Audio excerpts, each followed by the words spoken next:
IDBI bank बेहद ही शानदार नतीजे और नतीजों के बाद लगभग 13.5% की तेजी। अब सवाल यहाँ पर एक ही है, क्या ये तेजी सस्टेनेबल है और क्या ये तेजी एक बड़ी तेजी में बदलने वाली है। दरअसल जिस तरीके की तेजी पावर सेक्टर के स्टॉक्स में, रेलवे सेक्टर के स्टॉक्स में देखी जा रही है, क्या उस तरीके की तेजी अब बैंकिंग स्टॉक्स में दिखेगी। और आईडीबीआई बैंक देखा जाए, जिसकी हालत अगर पास्ट में हम बात करें, जो इतनी ख़राब हालत थी जिस बैंक की, बैंक के फाइनेंशियल्स काफ़ी बिगड़े हुए थे, फंडामेंटली बैंक अंडर परफॉर्म कर रहा था, क्या ये बैंक एक बड़ी रैली के लिए तैयार हो रहा है। देखा जाए तो इस बैंक को मैंने आपके साथ 13 अगस्त को भी कवर अप किया था और मैंने उस समय भी इस बैंक के फंडामेंटल्स और फाइनेंशियल्स को लेकर आपसे एक ही बात कही थी। काफ़ी स्ट्रॉन्ग पोजीशन में दिखाई दे रहा है, जिस हिसाब से बैंक के फाइनेंशियल रेशो आ रहे हैं, जिस हिसाब से बैंक परफॉर्म कर रहा है, ये बैंक आने वाले समय में आपको आउट परफॉर्म करता हुआ दिखाई देगा अपने फाइनेंशियल्स के आधार पर। और देखिए, आप इस साल ये Q3 क्वार्टर के अंदर इस बैंक ने बड़ी शानदार परफॉर्मेंस दिखाई है। Q1 एंड Q2 तो इसके लिए अच्छे रहे थे, पर Q3 के अंदर जो परफॉर्मेंस दिखाई है वो और भी अच्छी दिखाई है। यानी कि ये बैंक क्वार्टर बाय क्वार्टर अपनी परफॉर्मेंस को सुधारता जा रहा है, पर बैंक के शेयर में अभी भी कोई खास ऐसी तेज़ी देखने को नहीं मिली है और ये तेज़ी आने वाले समय में काफ़ी बड़ी हो सकती है, क्योंकि बैंक जिस हिसाब से परफॉर्म कर रहा है। तो चलिए आज का वीडियो शुरू करते हैं। हेलो फ्रेंड्स, मैं Vipin Jain, founder of learn equity with Vipin Jain. Friends, अगर आप शेयर मार्केट में डीमैट अकाउंट खुलवाना चाहते हैं तो आप हमारे चैनल पर दिए गए लिंक के माध्यम से अप स्टॉक्स के साथ डीमैट अकाउंट खुलवा सकते हैं। अगर आप हमारे लिंक के माध्यम से अप स्टॉक्स के साथ अकाउंट खुलवाएंगे तो हम आपको प्रीमियम मेंबरशिप टेलीग्राम पर फ्री ऑफ कॉस्ट प्रोवाइड कराएंगे, जहां पर आपको मार्केट अपडेट्स डेली प्रोवाइड कराए जाते हैं। पर उसके लिए आपको टेलीग्राम पर अकाउंट भी बनाना होगा, वो आपके लिए मैंडेटरी होगा, जब भी हम आपको वहां पर ऐड कर पाएंगे। क्योंकि काफ़ी सारे क्लाइंट्स ने अकाउंट खुलवाए हैं पर वो टेलीग्राम पर अपना अकाउंट नहीं बनाए हुए हैं, जिसके कारण उनको ऐड करने में प्रॉब्लम आ रही है। तो आपको टेलीग्राम पर भी अपना अकाउंट खोलना होगा। सबसे पहले मैं आप सभी से एक बात कहना चाहूँगा, अगर आप पावर सेक्टर की इस रैली को देखकर और रेलवे सेक्टर की इस रैली को देखकर घबरा रहे हैं तो आप घबराना छोड़ दीजिए, क्योंकि हमने सभी कंपनियों को यहाँ पर कवर किया है और मैं आपसे बार बार एक ही बात कह रहा हूँ कि इन कंपनियों के लिए आने वाला समय और अच्छा होने वाला है, क्योंकि कंपनियाँ काफ़ी स्ट्रॉन्ग पोजीशन में दिख रही हैं अपने फिनेंशियल्स, फंडामेंटल्स, वैल्यूएशन और यहाँ पर ऑर्डर बुक के आधार पर। तो मुझे लगता है पावर सेक्टर की तेज़ी को आपको ऐसे ही इंजॉय करना चाहिए, रेलवे सेक्टर की इस तेज़ी को आपको ऐसे ही इंजॉय करना चाहिए, इंफ्रा सेक्टर की इस तेज़ी को आपको ऐसे ही इंजॉय करना चाहिए। और अगर हम नेक्स्ट अब मल्टीबैगर सेक्टर ढूंढें तो मुझे लगता है बैंकिंग सेक्टर अब आने वाले समय में एक नेक्स्ट मल्टीबैगर सेक्टर बनने वाला है। तो अब हम बैंकिंग सेक्टर पर विशेष रूप से फोकस स्टार्ट करेंगे। बैंकिंग सेक्टर के अंदर हम अच्छे से अच्छे स्टॉक ढूंढने की कोशिश करेंगे। अब जो हमारी वीडियो आगे आएंगी उनमें हम बैंकिंग सेक्टर पर विशेष रूप से फोकस करेंगे, क्योंकि मुझे कहीं ना कहीं लगता है बैंकिंग सेक्टर अब आने वाले समय में आउट परफॉर्म करेगा। तो इसी श्रृंखला में आज मैं आपके साथ आईडीबीआई बैंक को लेकर आया हूं, क्योंकि इस बैंक के नतीजे बेहद ही शानदार नतीजे पेश किए हैं बैंक ने इस क्वार्टर के अंदर। अब ये बैंक आने वाले समय में एक नई ट्रेजेक्ट्री में जाने वाला है अपने प्रॉफिट के हिसाब से। आईडीबीआई बैंक को लेकर काफ़ी लोगों के मन में एक ख्याल और रहता है कि गवर्नमेंट कब अपनी स्टेक सेल करेगी, कब ये प्राइवेट हाथों में जाएगा। मुझे लगता है आपको ज़रा इस बात को ठंडे बस्ते में डालकर पीछे छोड़ देना चाहिए, क्योंकि जिस तरीके से पीएसयू स्टॉक्स भाग रहे हैं, मुझे लगता है जब तक आईडीबीआई बैंक पे पीएसयू टैग रहेगा, अब इसकी री रेटिंग होने के यहाँ पर सबसे ज़्यादा चांस बन जाएंगे। पीएसयू बैंकिंग स्टॉक्स, पीएसयू कंपनियों को जो वैल्यूएशन अब मिल रहे हैं, वो क्लियर कट ये विजिबिलिटी दे रहे हैं कि आईडीबीआई बैंक भी एक री रेटिंग का स्ट्रॉन्ग कैंडिडेट बन सकता है। क्योंकि आप बैंक की परफॉर्मेंस अगर देखेंगे तो आपको लगेगा एक प्राइवेट सेक्टर का बैंक है, जिसका नेट एनपीए भी अगर आप देखें तो लगभग 0.35% के आसपास खड़ा है। प्राइवेट सेक्टर के बैंकों की ये क्वालिटी मिलती है जो इस समय सरकारी बैंक के अंदर देखने को मिल रही है। और ऐसा नहीं है एनपीए वाइज, आप इस क्वार्टर की अगर बैंक की परफॉर्मेंस देख लेंगे तो सभी पैरामीटर पर आपको समझ में आ जाएगा कि बैंक ने एक शानदार परफॉर्मेंस दिखाई है। अगर आप इस क्वार्टर के अंदर बैंक के एडवांसेस की बात करें, यानी कि जो बैंक ने लोन बांटे हैं, तो वो लगभग 1,75,000 करोड़ रुपए के आसपास इस बैंक ने लोन बांटे हैं, जो कि पिछले फाइनेंशियल ईयर के सेम क्वार्टर के अंदर लगभग 1,48,384 करोड़ रुपए के आसपास है। 18% इस बैंक का एडवांसेस ग्रो हुआ है वाई ऑन वाई बेसिस पर, और सेम ट्रेंड आपको क्वार्टरली बेसिस पर भी दिखाई देगा, यानी कि पिछले क्वार्टर से भी कंपेयर करके देखेंगे तो उसमें भी ग्रोथ है और वाई ऑन वाई बेसिस पर भी ग्रोथ है।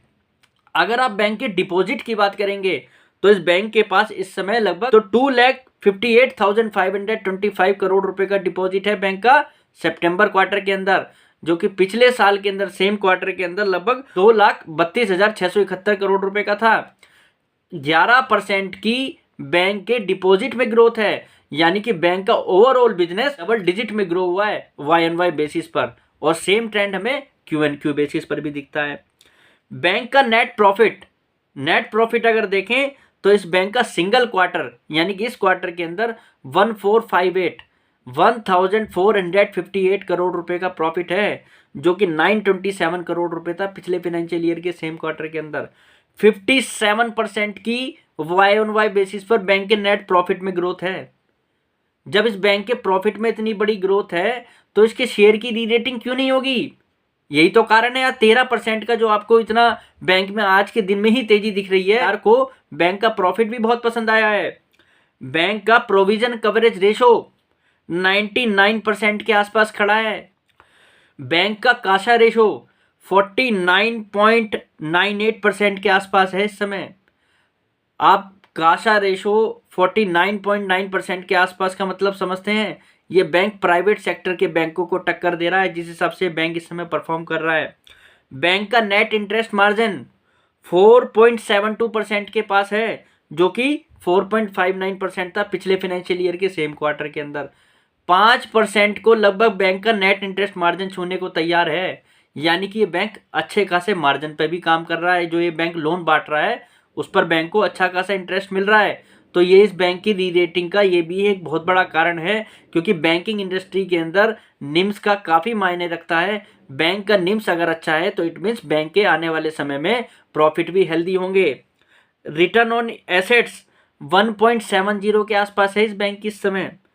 अगर आप देखें मतलब बैंक के यहाँ पर बिजनेस में ग्रोथ है, बैंक की एसेट क्वालिटी में ग्रोथ है, बैंक के प्रॉफिट में ग्रोथ है, तो ये कहीं ना कहीं एक बहुत बड़े कारण है इस बैंक की यहाँ पर री रेटिंग के आने वाले समय में। और प्रेजेंट में भी अगर हम देखें तो ये बैंक को काफ़ी यहाँ पर मदद कर रहे हैं बैंक के शेयर को यहाँ पर चलने के लिए। इस बात ये भी है, ये बैंक आज से 3-4 साल पहले अगर देखें हम तो लॉस में भी था, एक लॉस मेकिंग बैंक था।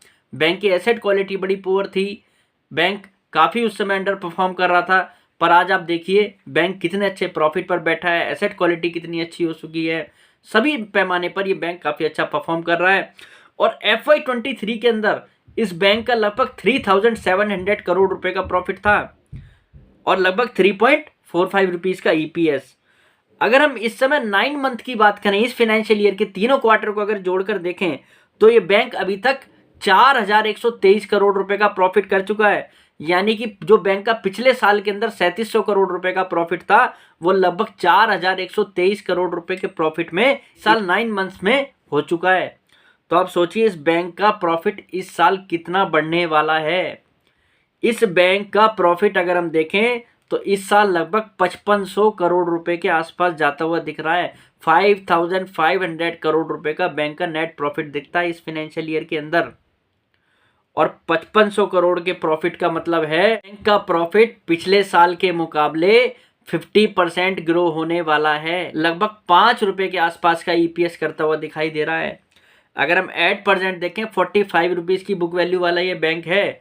ये बैंक जो सिंगल डिजिट ROE वाला बैंक था ये डबल डिजिट ROE वाला बैंक बन जाएगा इस फाइनेंशियल ईयर के अंदर, यानी कि लगभग 11 से 12% की ROE होगी इस बैंक की इस फाइनेंशियल ईयर के अंदर कंसोलिडेटेड बेसिस पर।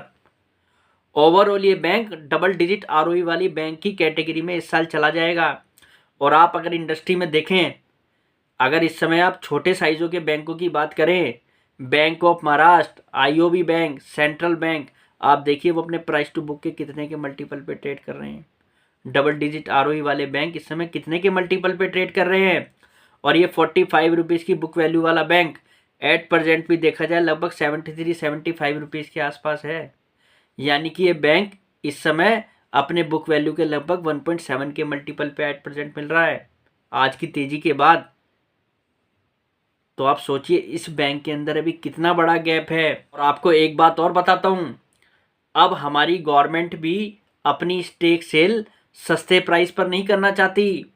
आप देखिए गवर्नमेंट रेलवे सेक्टर के अंदर ओएफएस ला रही है, पावर सेक्टर के अंदर ओएफएस ला रही है, तो किस प्राइस पर ला रही है? क्या कोई भी शेयर ऐसा है कि गवर्नमेंट ने 1 या 2 के मल्टीपल पे बेच दिया हो बुक वैल्यू के?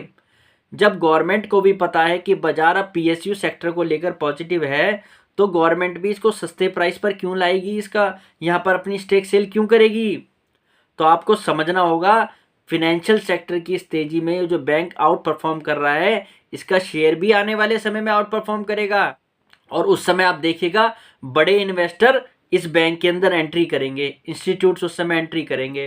पर रिटेलर वो समझदार होगा जिसने शेयर पहले से ले रखा है, और जिन लोगों ने आईडीबीआई बैंक को ले रखा है तो उनको तो क्लियर कट होल्ड करना चाहिए। ऐसा मैं नहीं, ऐसा बैंक के फिनेंशियल्स बता रहे हैं, फंडामेंटल्स बता रहे हैं, बैंक की परफॉर्मेंस बता रही है। तो आपको इसके अंदर इन्वेस्टेड रहना है।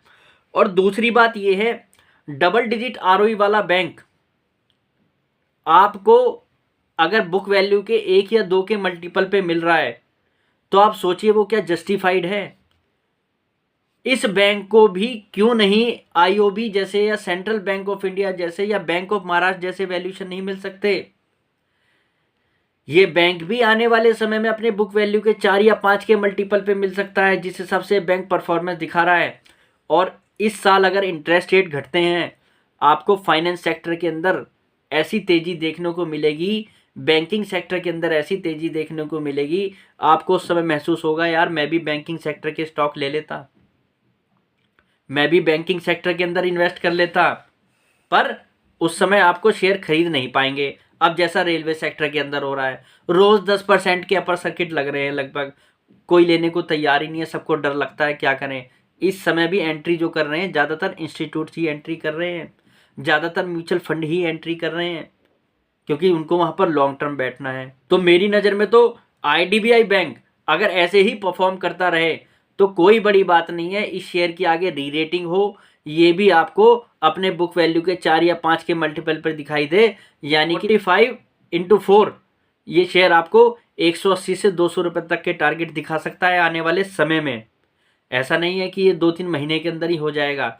और बात करें 2-3 महीने की भी, तो ये शेयर अपने बुक वैल्यू के आधार पे देखा जाए तो लगभग कम से कम 2 के मल्टीपल पे तो जरूर होना चाहिए, कम से कम। तो 90 रुपये का प्राइस तो वैसे ही निकल कर आ रहा है इस फाइनेंशियल ईयर की अर्निंग के आधार पर, अगर री रेटिंग नहीं होती है। तो उम्मीद करता हूँ आज का ये वीडियो आईडीबीआई बैंक को लेकर आपको काफ़ी मददगार साबित होने वाला है, आपको कन्विक्शन आईडीबीआई बैंक को लेकर देगा। और साथ ही साथ कल फिर आपसे मुलाकात करेंगे एक नई वीडियो के साथ। फिलहाल के लिए नमस्कार।